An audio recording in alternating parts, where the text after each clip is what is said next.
Today I'll be bringing you a movie review and an analysis, in-depth analysis of Batman: The Killing Joke. I'll be dividing the movie review into two parts. The 25 minutes with the Batgirl backstory, then the Killing Joke itself. First, for good things. The first about 20 minutes it had not most of the time had really good voice work and good actors involved. It had really good animation for the most part. And if you haven't seen the original '90s series, then about the 20 minutes of backstory helps you understand more about Batgirl and Batman. It has character development for them. The whole movie is rated R. Because it's rated R, it has way more room to move in. It doesn't have to censor actor lines or anything.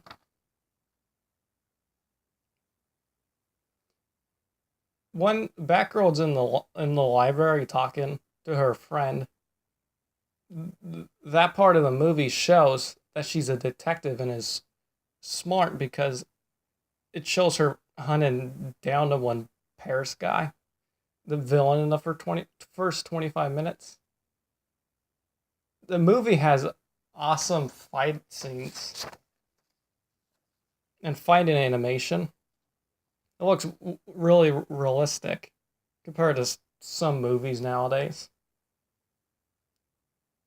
In the 25 minutes shows Batman knows what he's doing and that he's been a detective and has fought crime for a long time. And for bad things, if you have seen it right, if you already seen the '90s show, the first about 25 minutes of the backstory isn't really needed if you've seen it. They have a stupid villain called Paris France.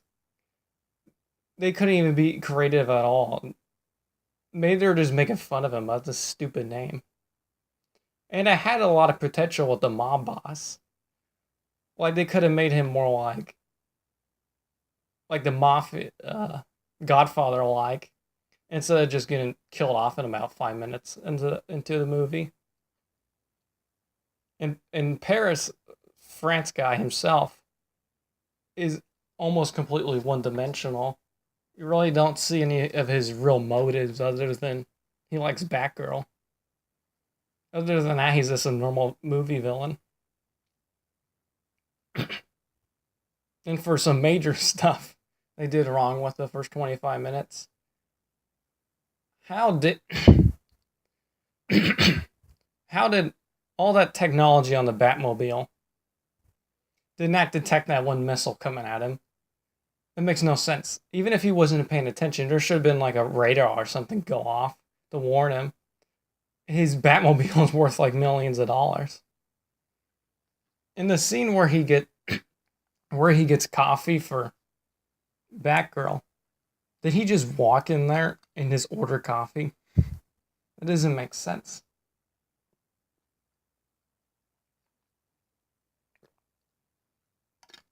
They should have included that because I would have actually wanted to see the discussion you had when he got the coffee, unless he just stole it.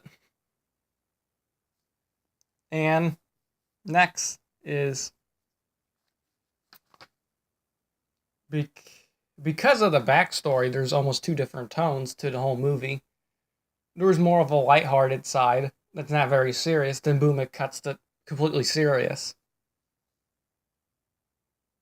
It translated kind of good, but it was almost like completely two different movies. Well, the first half really could have just been an episode from the '90s show. In Paris, he just and there's a lot of stuff wrong with the first half. How did Paris just break into the police car impound, break into the car, put the phone there without getting caught? or any alarms going off.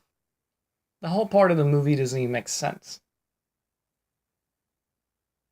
And the mob boss, he shoots him. He probably killed him a while ago. And his men just go into the room after Batgirl gets in there. They didn't check up on the guy that pays them at all. In the Batman and Batgirl sex scene, it makes more sense if you've seen the '90s show. The backstory doesn't really show it in the movie, because in the '90s show they hint at it a lot that they like each other. Well, she likes him more. So in total, the first 25 minutes of the backstory of Batgirl, I give a C minus or 5 out of 10. Now I'll be reviewing part 2. Part 2, in my opinion, is twice as better almost. It has a lot more stuff going on, but then a lot of stuff it failed on. Like, for good things, many, like, scenes from in the movie are taken from the comic book. Like the scene of the Two-Face's hand when he's trying to get his coin. Then the face when before he shoots Batgirl to the Joker. And the the second half starts with the same panel basically from the comic book. The scene of the rain on the road. It starts and ends part 2 exactly the same way.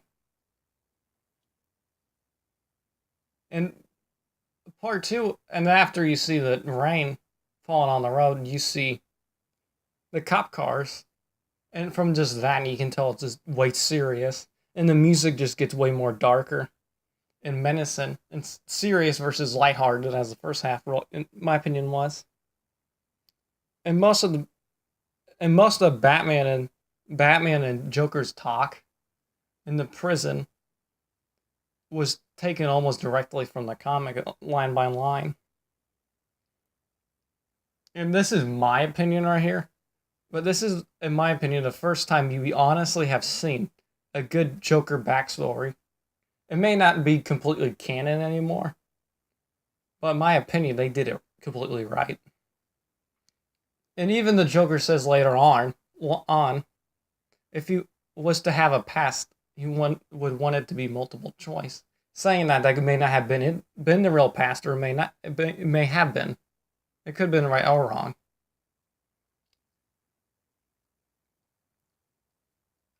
And in the Batcave at 37 minutes in, when he turns the computer on, it shows the Joker from Batman with Jack Nicholson, where he's selling the Joker products in the one TV commercial. Then it shows from the Dark Knight when the Joker's sitting in his prison cell, not sitting on his bed.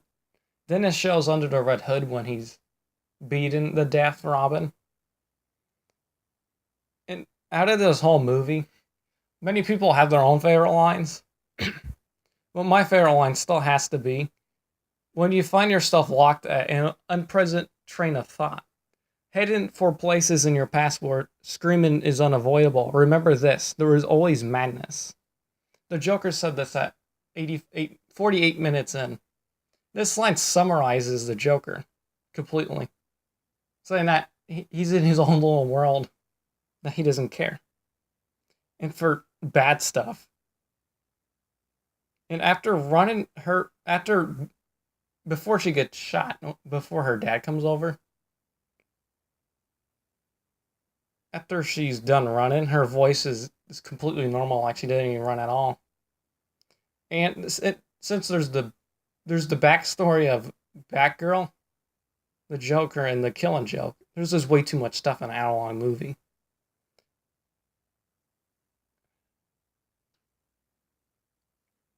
And when you see the Joker and when he comes back home to his wife after not getting the job, you see on his table a pot of lobster.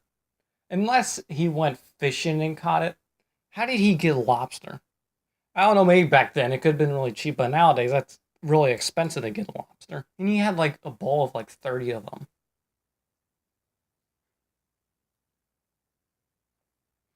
And there was, in my opinion, it may have been an accident or something, but there was a voiceover line in probably animation error from Commissioner Gordon at 39 minutes and 30 seconds. The line was back. The line was back then from Gordon was back then he the Joker just used to rob banks. When the picture he's holding says bat garbed vigilante critically injures murderer. It even has a picture of Batman and the Joker. That probably, I don't know how that happened, but that's in my opinion. There's a big accident. I don't know whose fault it was. That shouldn't have happened. And one of my last things I have wrong with it is the doctor just pokes Batgirl's feet a couple times. He's a doctor and all. He pokes her feet 3 times and all. She can't walk again. What kind of diagnosis? How is that really treating someone? You poke them 3 times, they can't walk again. Before I end this, there's a little more stuff I like about this. The second half, the good music, with the really good music, the voice work, in my opinion, is one of the best they have ever done. Besides the Commissioner Gordon mess up line. Other than that, this has to be one of my probably favorite animated Batman movies, voice and music wise. Storyline, my favorite still is The Dark Knight Returns, which I will be reviewing next week. It'll either come up on Saturday or Sunday, or maybe Thursday, maybe. So next week, please check that out when I upload it. But back to this. And finally, Mark Hamill again proves, in my opinion, he's the best Joker. And people have argued this. In my opinion, there's 2 different Jokers. There's an animated Joker, with Mark Hamill being the best. Then there's the live action one where Heath Ledger is still the best.